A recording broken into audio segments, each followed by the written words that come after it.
What if I told you that buying a home doesn't have to feel like solving a thousand-piece puzzle blindfold? Here's the thing, most people think buying a home is super complicated. But today, I'm breaking down the exact timeline from the moment you think, I want to buy a house, all the way to holding the keys in your hand. No confusing jargon, no fluff, just the real steps in simple language. By the end of this video, you'll know exactly what happens and when it happens, so you can plan like a pro. Now, why should you listen to me? I've walked hundreds of people through this exact process. I've seen the mistakes that cost people thousands of dollars and the smart moves that save time and stress. Plus, I bought my own first home, and I remember how confused I felt when everyone threw around words like escrow and underwriting. So I made it my mission to simplify this for everyone. Point number one, getting ready. Let me introduce you to the prep phase. This is where you figure out if you're already actually ready to buy. You need to check three things. First, your credit score. Think of it like your report card for money. Banks want to see at least a 620, but higher is better. Second, save up money for a down payment. Most people aim for 3% to 20% of the home's purchase price. And third, get pre-approved for a loan. This is like getting a permission slip from the bank saying, yes, we'll lend you this much money. Here's why this matters to you. If you skip this step, you'll waste months looking at houses you can't actually afford. Getting pre-approved first means you're a serious buyer and sellers will actually listen to your offers. Point number two, house hunting. Now the fun part begins. Finding your actual home. You'll work with a real estate agent who shows you houses that match your budget and wish list. You might see 5 houses or 50 houses. When you find the one, you make an offer. This is a written document that says, I pay you this much money for your house. The seller can say yes, say no, or come back with a counter offer, which means they want more money or different terms. Here's what you need to know. Don't fall in love with the first house you see. Look at several, take pictures, compare them, and here's a pro tip. In a hot market, you might need to offer more than the asking price to beat other buyers. I know it sounds crazy, but that's reality in 2026. Point number three, under contract. Congratulations, your offer got accepted, but you're not done yet. Now you enter what's called under contract. This is where you do your homework on the house. You hire a home inspector. Think of them like a house doctor. They check everything from the roof to the foundation. They'll tell you if anything's broken or dangerous. You also do an appraisal where another person confirms the house is actually worth what you're paying. And you get title insurance, which protects you in the case someone else claims they own the house. Rare, but it happens. Why does this matter to you? Because this is your safety net.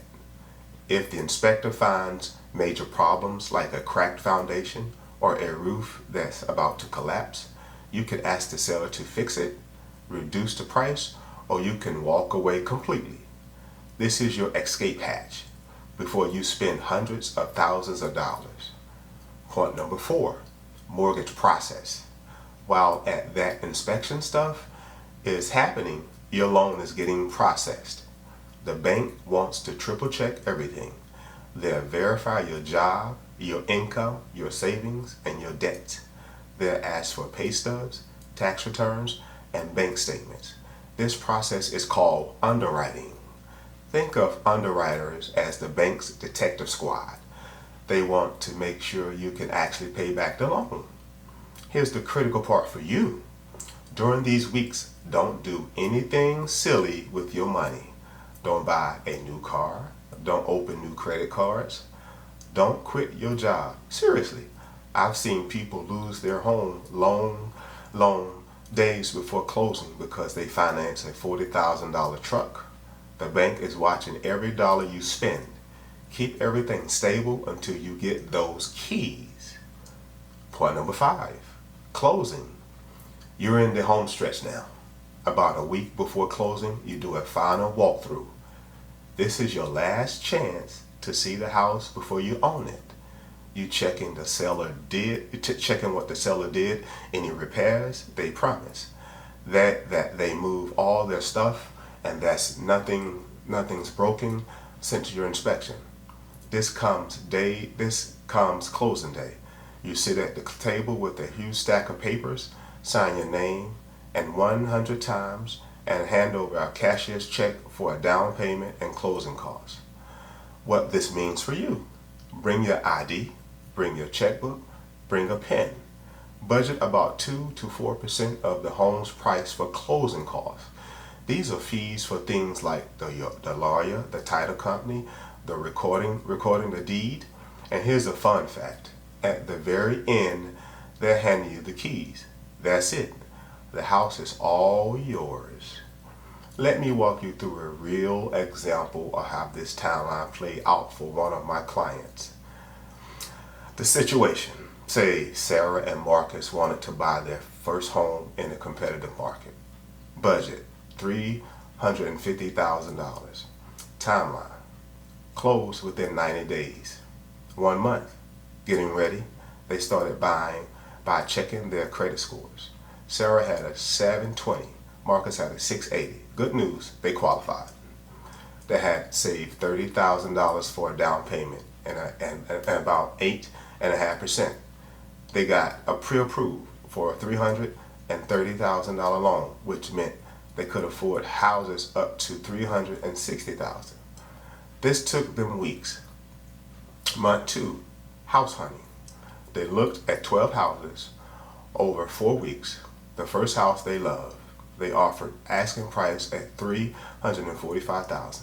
They lost it to someone who offered $50,000 over the asking price.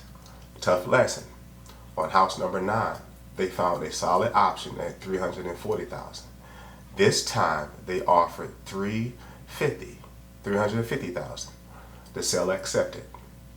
Week 1 to 2 on the contract. Home inspector found minor issues: a leaky faucet and some wiring in the old garage.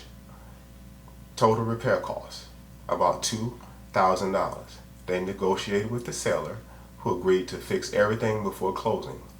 The appraisal came back at $352,000, so the bank was happy.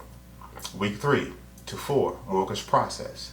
The underwriter requested extra paperwork, proof of a bonus Marcus received at work, and an explanation for a large deposit. It was a gift from Sarah's parents. They provided everything within 48 hours, no delays. Week 5, final steps. They did their final walkthrough. Everything was fixed. Closing day arrived. They signed papers for 45 minutes, wrote a check for $38,000. That's the down payment plus closing costs, and walked away with the keys. The result: total timeline, 78 days from pre-approval to keys. They stayed calm, followed each step, and didn't make any emotional decisions. That's what success looks like when you know the roadmap. Key takeaway: notice how they lost their first home because they didn't bid aggressively enough. That taught them to adjust strategy. The timeline stayed on track because they were pre-approved and had their finances organized. That's the power of preparation. So here's the transformation. You went from thinking about buying a home is an overwhelming mystery to knowing the exact 5 phases and what happens in each one. You've got the roadmap now, and you just saw it work in real life with Sarah and Marcus. Your homework is simple. If you're thinking about buying in the next year, go check your credit score today, right now. You can do it for free. That's one step. Remember this: home buying is just 5 phases. Get ready, hunt, inspection, loan process and close. Thanks for watching. Don't forget to like, subscribe, and check out my other videos on home buying tips. See you in the next one. You take care. Bye-bye.